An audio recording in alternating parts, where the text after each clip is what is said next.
Farhanuddin Ghaffar resmi menjadi anggota DPRD Luwu, Sulawesi Selatan setelah dilantik di rapat paripurna. Pelantikan Farhanuddin dilakukan di ruang paripurna gedung DPRD Luwu, Kota Belopa, Luwu. Jika tidak ada aral melintang, ia akan menjadi anggota dewan sampai September 2024. Ketua DPRD Luwu, Rusli Sunali memimpin langsung pembacaan sumpah pelantikan Farhanuddin. Rusli berharap agar Farhanuddin bisa cepat beradaptasi dengan kerja-kerja legislator. Farhanuddin saat ditemui Tribun Luwu mengaku berterima kasih dengan seluruh elemen yang mendukungnya di Pileg 2019 silam. Saat itu, ia mendulang 930 suara di Dapil Luwu II meliputi Kecamatan Larompong Selatan, Larompong, Suli, dan Suli Barat. Dirinya menambahkan saat ini masih menunggu arahan dari pengurus DPD Partai PKS Luwu. Namun, sambung Farhanuddin, ia masih bersedia untuk didorong menjadi bakal calon legislatif, Bacalek, dari Partai PKS.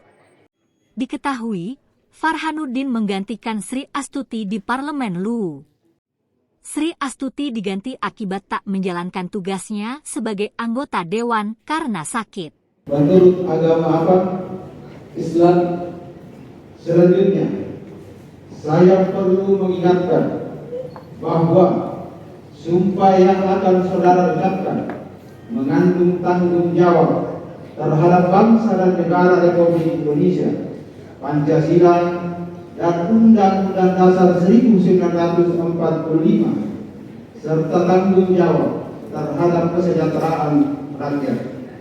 Sumpah ini selain disaksikan oleh diri sendiri dan oleh semua yang hadir sekarang, juga yang penting sekali untuk disadari bahwa sumpah ini disaksikan oleh Tuhan yang Maha Besar, karena Allah Subhanahu wa Ta'ala itu Maha mendengar dan Maha mengetahui.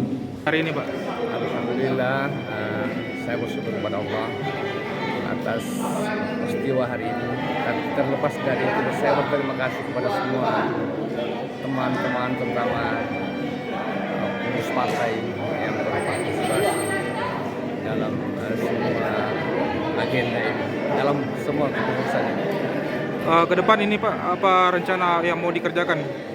Yang jelas ke depan kita tetap menunggu arahan dari partai. Insya Allah kita caleg, dan saya sebagai pribadi siap di dapil manapun, kecuali mungkin Walmas saya Selatan, insya Allah.